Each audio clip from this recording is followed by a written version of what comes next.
It's about the restoration of our republic. We want to educate, encourage, enable the power. We stand for integrity, honesty, self-reliance, self-defense, and most importantly, no compromise on our foundational principles. This is America's voice. This is America's voice. Find America's Voice now on Facebook. Find America's Voice now.org. Here's Michael Evans on .org.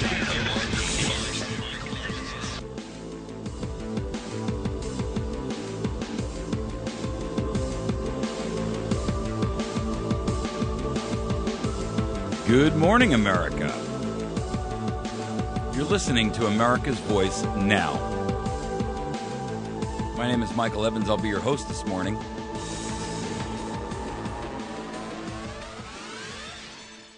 It's December 9th. We're almost at the end of this year. And I got to tell you, folks, this is shaping up to be perhaps the worst year that America has had in modern history. But I think it pales in comparison to what's coming. First segment this morning, we're going to talk about the newest member of the Department of Homeland Security, Lieutenant Colonel Bateman. This guy is a living, breathing act of treason.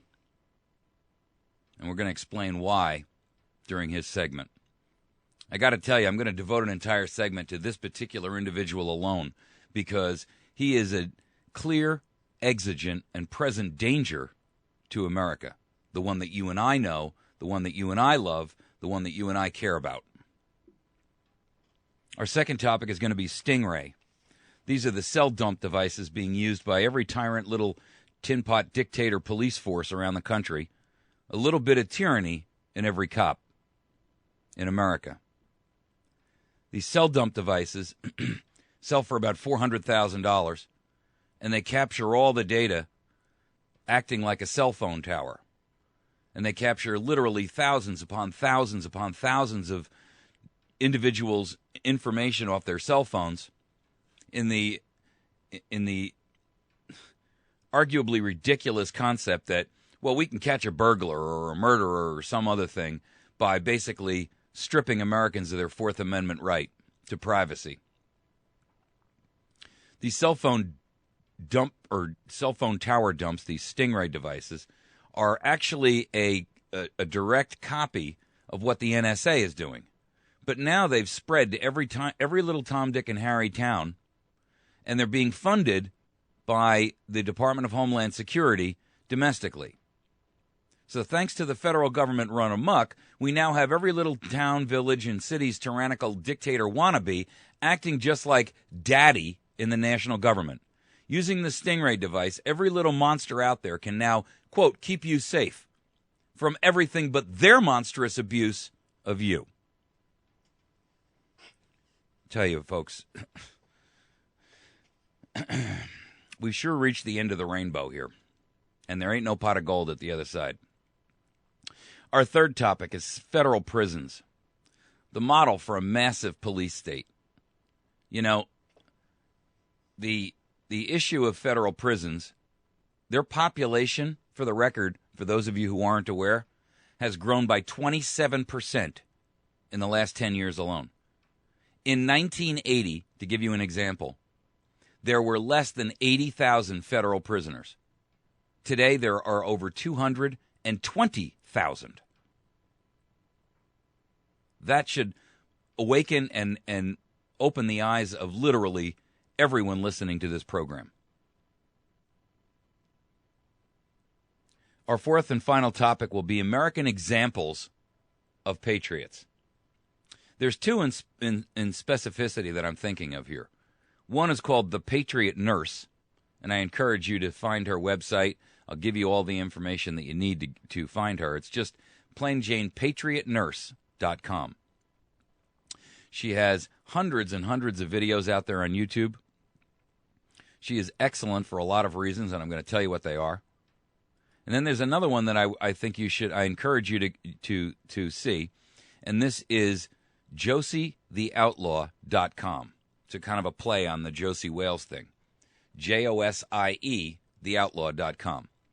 I'm going to encourage that you go and visit these websites and that you watch their videos on YouTube, specifically one from her called On Being an Outlaw.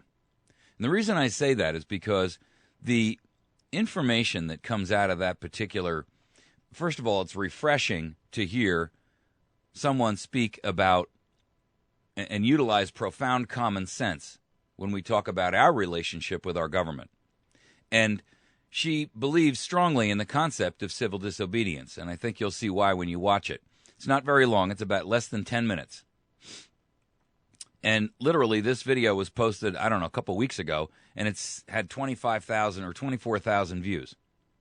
I can't express strongly enough that this is the model that we as Americans should be looking to follow. There are examples out there of people who are making a difference. And those of you that listen regularly to this program, you know I hear people say to me all the time, I thank you very much for what you're doing and so forth and so on. But I got to tell you, you know, my audience and my ability to influence my own circle of influence is relatively small. We're trying to grow that. We can use your help desperately, financially. We've just built a video studio, but we've been stopped by the lack of funding. So if you can support us and assist us in any way, please feel free to do so. You can do that by going to americasvoicenow.org, and you can, there's a button there that you can click where you can donate through PayPal. If you'd like to mail us a check, you can do that also. We're at America's Voice Now, P.O. Box 1195, West Plains, 2 words, Missouri, MO 65775. We're short of funding to finish the studio. We're pretty close to the physical infrastructure, but we need equipment badly. And until we have that, we're relatively limited in what we can do. We're growing our radio audience. We've just added KUNQ 99.3, Big Country, the Rooster. And as you know, we broadcast everything that we do on our YouTube channel and on our Spreaker channel for those of you that want to be able to just get it as a podcast. And so we're growing as quickly as we can.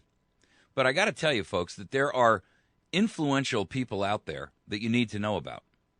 And we're in a position in time now where we have to start looking at what we need to do as resistance. Because those of us who are going to plan to act in a resistant format may well be the saviors of our nation. All right, let's get into our newest topic. And when you hear about this guy Bateman, you're going to understand why. He just put out an article the other day on December 3rd. His name is Lieutenant Colonel Robert Bateman, and he's the newest addition to the Department of Homeland Security. Came out and put this article out in Esquire, in which he's stating that we crossed the line a long time ago. He's all against firearms. He is a diehard anti-gunner. And the article, the subject of his article is, it's time to talk about guns. Here's my problem with this guy.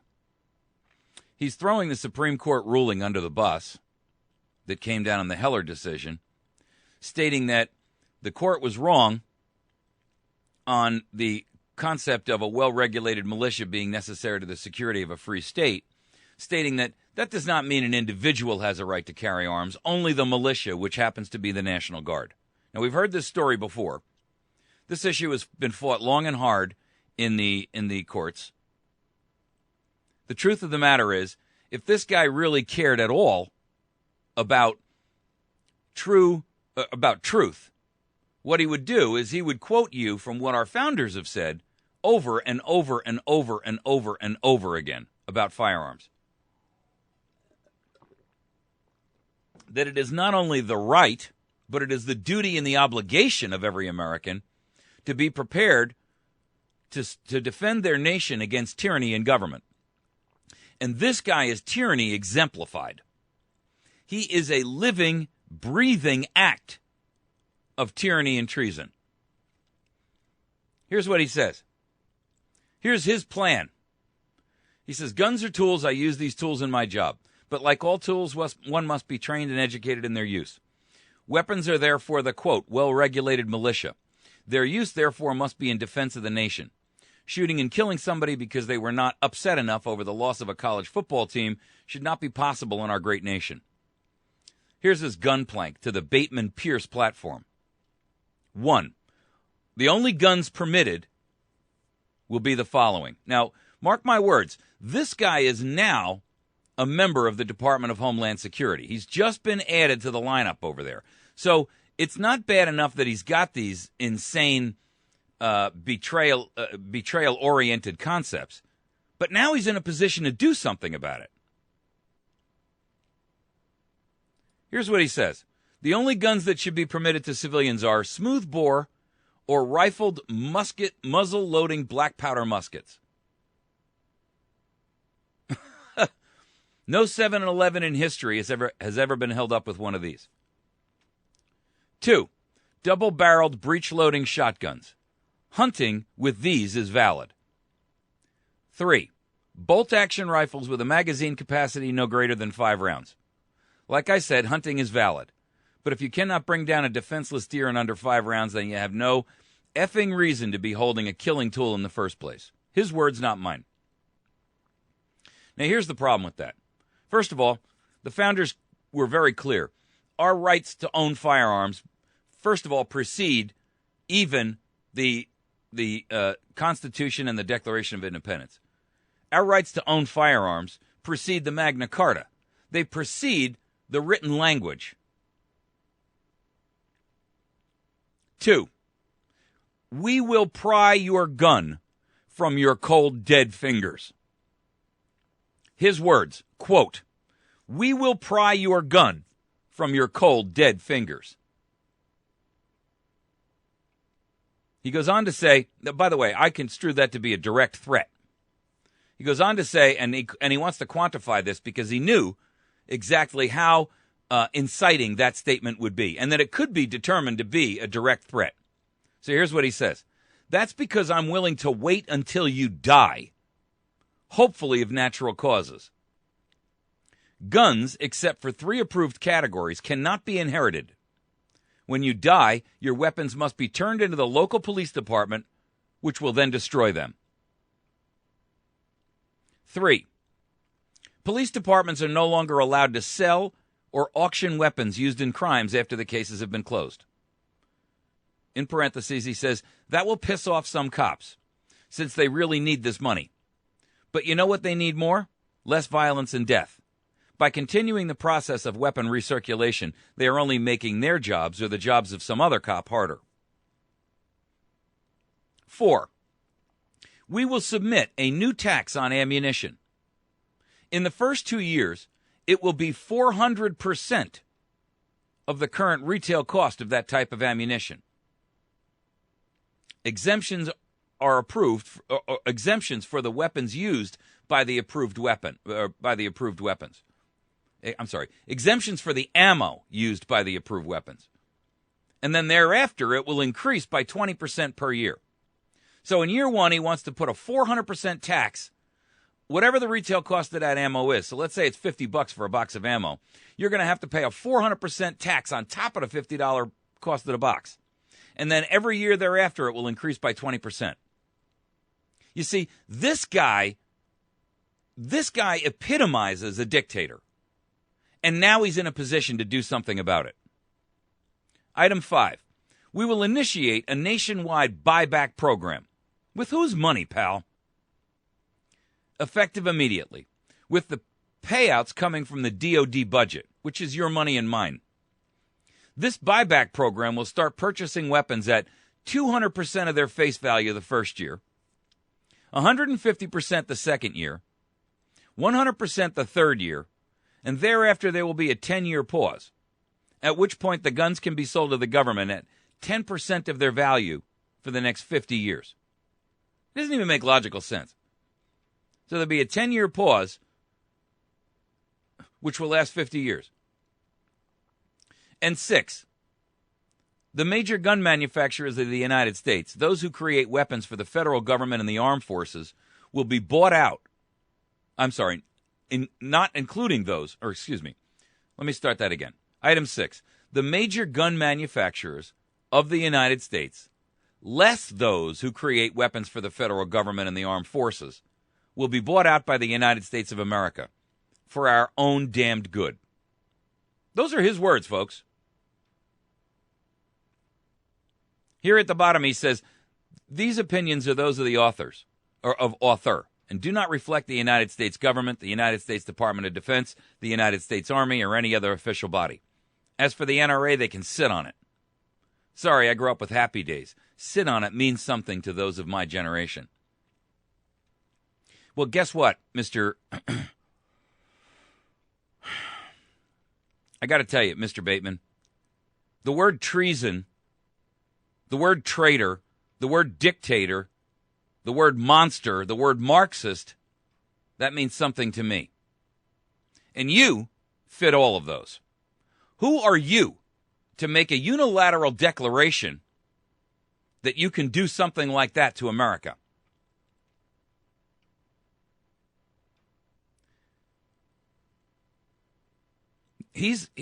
Look, he's pushing for a total ban on all firearms outside of muskets, shotguns, and rifles. And he wants to buy out every gun manufacturer with taxpayer dollars that does not make and manufacture weapons for the federal government and the military. So let me ask you something. Who is this guy to spend your money that way? Who is he? I mean, this guy stands for everything that I don't stand for. The truth is, he's violating free market principles. He's violating the Second Amendment. He's violating your First Amendment. He's violating your Fourth Amendment. He's violating your Fifth Amendment because he's basically stating that whether you own a weapon or not, you're already guilty. And he's made a sole unilateral determination of that. You see, the simplest way to view a dictator is to say this. He considers himself to be judge, jury, and executioner. And this guy's got all three in the bag. He's the president and the founder of Alliance Defense Marketing Associates, which happens to be a global premier risk management firm that does work for the DHS. Part of the services that they offer are Homeland Security operational initiatives. So the deal is he lives like a tick growing fat on the blood of American taxpayers. And then he's got the unmitigated gall to turn around and say that you don't have a right to defend yourself properly because he says so. And his experience as a military officer gives him the credibility to make that determination. Well, that's kind of ironic. First of all, Bateman is sitting here telling us what we should have or not have in this case, while simultaneously the Department of Homeland Security that he now works for is loading up on ammunition trying to buy out the public marketplace so that they can create shortages artificially, utilizing taxpayer money to do so. And they've been buying assault weapons, and they've been buying ammunition, and they're pumping grants into these Stingray devices, which I'm going to talk to you about in the next segment. They are loading up local and city and law enforcement departments in tiny little rural towns. I mean, why does a town of 20,000 people need an MRAP? An up-armored military vehicle used in Iraq, used in Afghanistan. To serve warrants. On what? Some kid with 3 joints in his sock? Give me a break. His promise to pry your gun from your cold, dead fingers, as far as I'm concerned, should be taken as a terroristic threat by every American.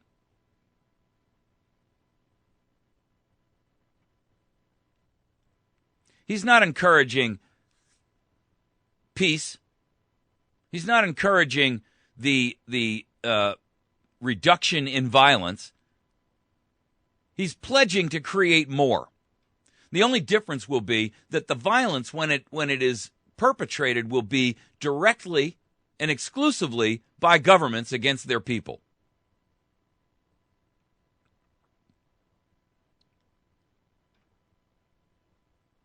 You know, I got to tell you, this guy is he is the living embodiment of treason, and terrorism.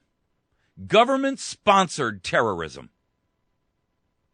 That's exactly who this guy is. He's nothing more and he's nothing less. He embodies government-sponsored, state-sponsored terrorism against their own people.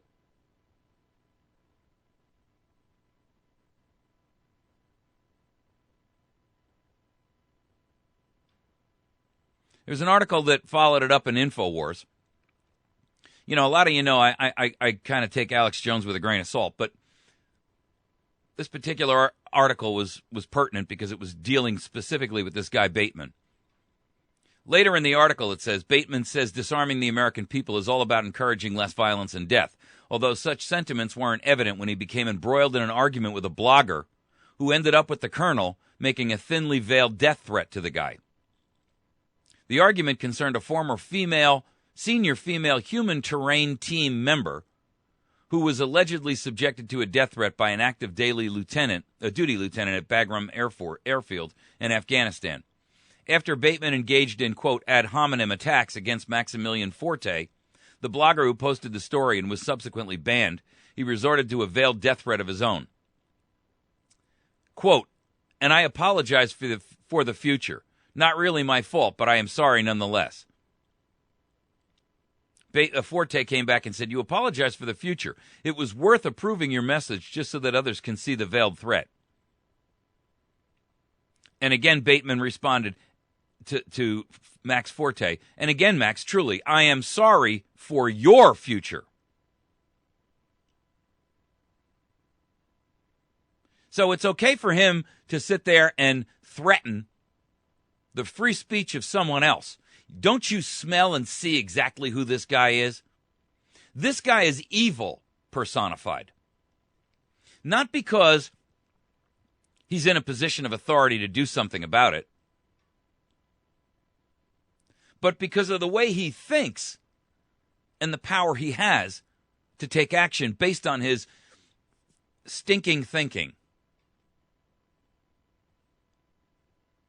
This guy wouldn't be welcome in my home. And as you know, I don't own any firearms. But this guy wouldn't be welcome in my home for a cup of coffee. If it was freezing 120 degrees below zero, I wouldn't let this guy in to warm up. You know why? Because like a cancer, like a virus, just to be in the presence of this guy would be compromising your immunity. He's a disaster as a human being. He should be ashamed of who he is. And the Department of Homeland Security, if they had any constitutional basis for existence, would immediately eliminate him from any lineup that they have as a contracted agency. All right, our next segment, we're going to talk about the Stingray device. The cell phone data dump device that's being dispersed in every little town and village around the nation. A little bit of tyranny in every law enforcement agency around the country. Boy, folks, if you don't smell the police state live and well in your backyard, I don't know what you're waiting for. We'll be back in just a moment. You're listening to America's Voice Now. You can find us on the web at americasvoicenow.org. We'll be back in just a moment.